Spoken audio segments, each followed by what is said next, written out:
welcome to another edition of Finding Your Frequency. I'm Brian Sexton, dialing in from Kansas City this week, and joined by Dr. Josh Wilkerson from Restoring Mathematics. And we have a special guest to introduce you to in just a moment, Dr. Jonathan Gregg from Hillsdale College. But first of all, Dr. Wilkerson, how are you today? I'm doing well, Brian. Thank you. I know that you talk at Restoring Mathematics about restoring faith in the educational process of mathematics. Can you just share for folks who are tuning in, what does that look like? What does restored faith in mathematics education and teaching look like? Yeah, that's a great question. We talk about restoring mathematics. We also kind of talk about restoring mathematics. That a lot of people's experience of mathematics is very negative. And we really believe in a great teacher of mathematics is someone who is an excellent storyteller of mathematics, that gives students that conflict that they experience when they're trying to solve a problem, but don't just leave it there, right? It has some sort of climax, some sort of resolution. It follows a lot of the same kind of literary patterns that a good book would.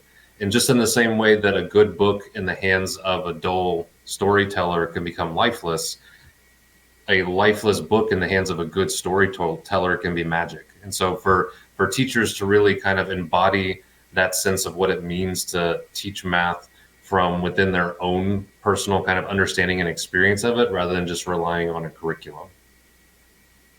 So it's interesting that we introduce folks now to Dr. Jonathan Gregg from Hillsdale College, who has a background both in English and in mathematics. Talk about storytelling. Dr. Gregg, how are you today?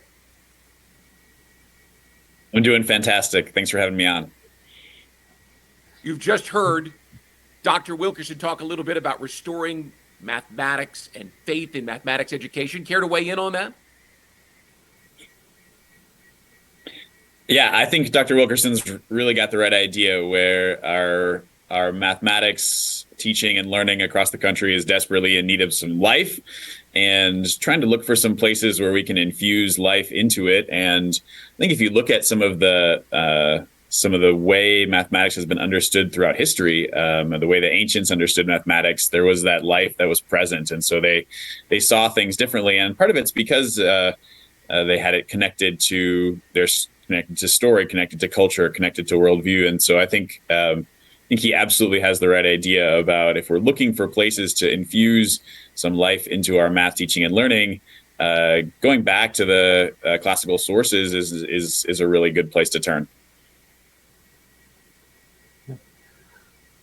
So John, talking about math at kind of this high level and this ideal of like returning kind of to a story and connecting to more classical roots, if you were going to advise a school or a teacher in terms of how to make that very practical for them, like what are the support systems that you think schools really start to need to look at and focus on to help teachers achieve this goal?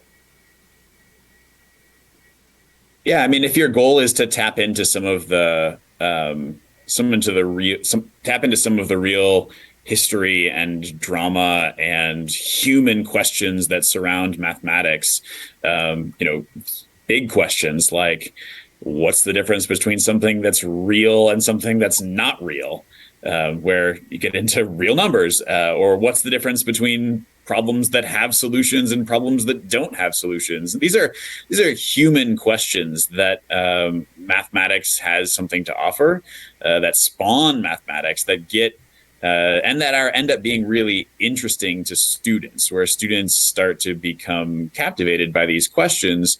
That's the type of drama, if you will, that as teachers, when we do our best teaching, we tap right into that drama. And so I think some of the resources that could be created could be to take some of these math concepts, like real and imaginary numbers, like derivatives, like really anything, and to tap into these human questions and drama that background them. And so I think you can do this with curricular resources that say, okay, now you're going to teach addition with regrouping. What's the fundamental human idea that backgrounds this? Or now you're going to teach logarithms. How might you introduce this in a way that takes those concepts and brings them to life? And or you tackle this pedagogically, where you train some teachers into thinking about how to get into the drama themselves. So when I teach multiplication to first graders, I might say something like, all right, first graders, which one of these two things is harder? Is it harder to figure out how many fingers we have as a class, or to figure out how many pets we have as a class? Where, that may not seem like a big human question, but instead of saying, all right, kids, here we're going to learn a new word, it's called multiplication, then it's a something that they can actually grapple with. They can say, hey, look, this is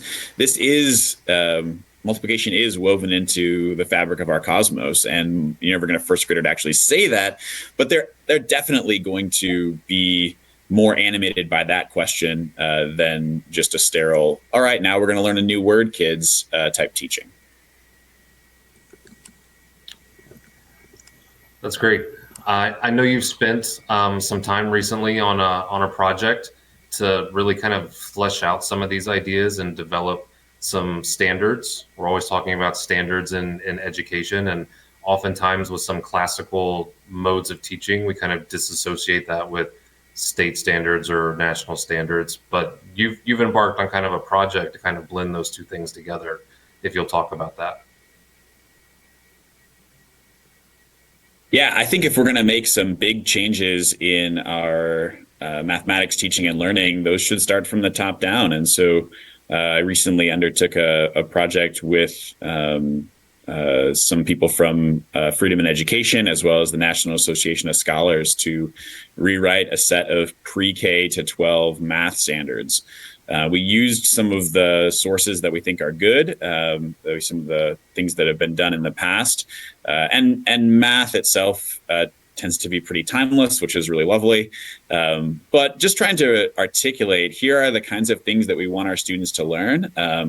And within those standards, there are different stories throughout history that we want our students to learn. There's different questions, there's different philosophical and human questions that we want our students to think about. And there's a lot of good mathematical content and pedagogy woven within those things to try to create something that's a little more holistic, a little more inspiring, and something that we think students can progress through in a very clear fashion that gets them to achieve at a high level as well. So I think that's a project that I'm particularly excited about, and potentially one that kind of could have a massive impact if they get adopted by states or even by districts.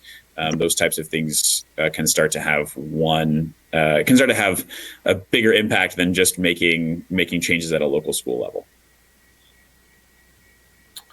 That's great.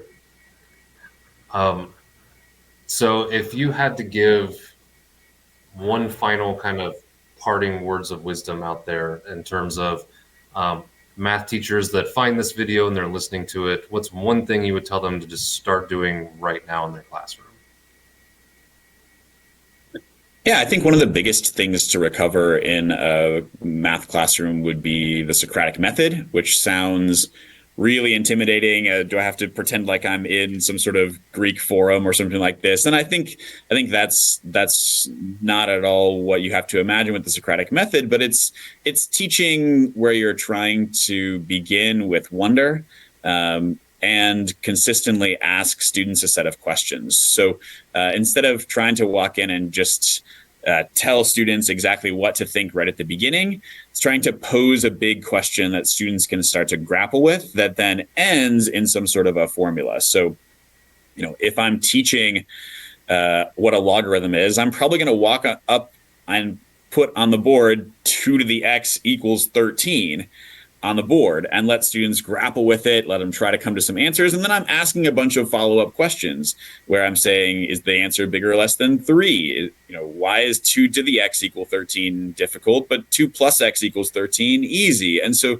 trying to get them to articulate, we need something that reverses the exponentiation. And then you can say, yes, it's a logarithm. And so the thing that you want to teach becomes something that gets discovered, where you care about the truth, but you also care about the discovery of that truth. And so being willing to ask questions in the math classroom from the very beginning where the formulas emerge from some sort of process of guided reinvention, so some sort of discovery where the students are participating in that process, is going to start to pay huge dividends, not just in your class having more fun and being more exciting, but just in the retention that students have of the concepts. We always remember the things that we discover more than we remember the things that are just handed to us.